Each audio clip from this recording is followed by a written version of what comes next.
Hello friends, मैं हूं शिल्पा मेहता, आपकी स्टोरी टेलर। त्योहार एक, नाम अनेक। मकर संक्रांति भी एक ऐसा ही उत्सव है जो भारत के राज्यों में अलग अलग नामों से जाना जाता है। और हर राज्य में मकर संक्रांति के अलग रंग और रूप देखे जा सकते हैं। तमिलनाडु में इसे पोंगल कहते हैं। पंजाब, हरियाणा, हिमाचल प्रदेश में माघी के रूप में मनाया जाता है। गुजरात में मकर संक्रांति को उत्तरायण कहा जाता है। तो राजस्थान और मध्य प्रदेश के कुछ हिस्सों में सकरात कहते हैं। और असम में यह है भोगली बिहू। ये सर्दी का अंत और फसल के मौसम की शुरुआत का प्रतीक है। हिंदू धर्म में सूर्य देवता से जुड़े कई प्रमुख त्योहारों को मनाने की परंपरा है। और इन्हीं में से एक है मकर संक्रांति, क्योंकि यहीं से उत्तरायण पुण्य काल यानी पवित्र या शुभ काल आरंभ होता है। उत्तरायण को देवताओं के काल के रूप में भी पूजा जाता है।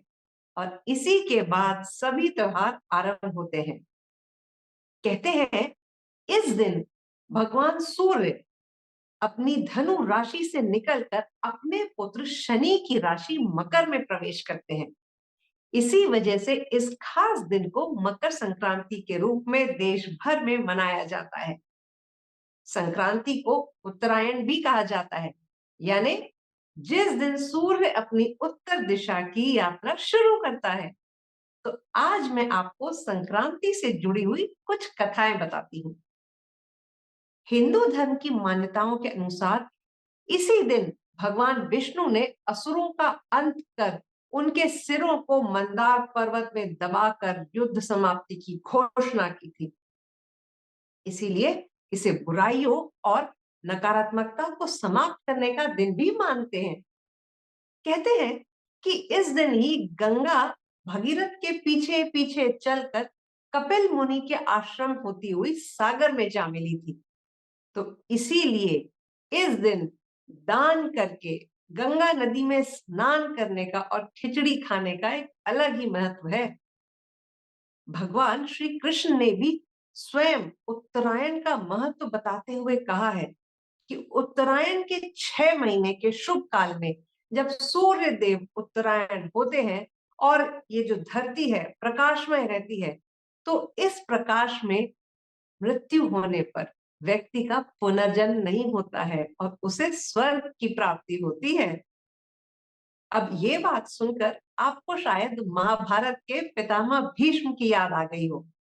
जी हाँ, अर्जुन ने जब उन्हें तीरों की शैया पर लिटाया था, तो भीष्म पितामह ने 58 दिन तक अपने प्राण नहीं त्यागे थे, क्योंकि उन्हें इच्छा मृत्यु का वरदान प्राप्त था।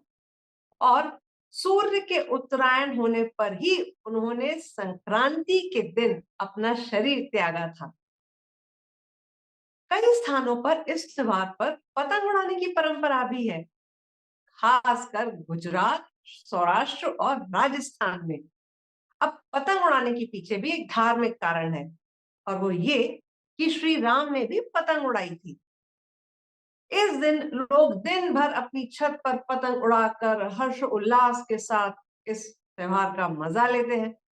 और कई जगह पर तो विशेष रूप से पतंग उड़ाने के कंपटीशन भी आयोजित किए जाते हैं।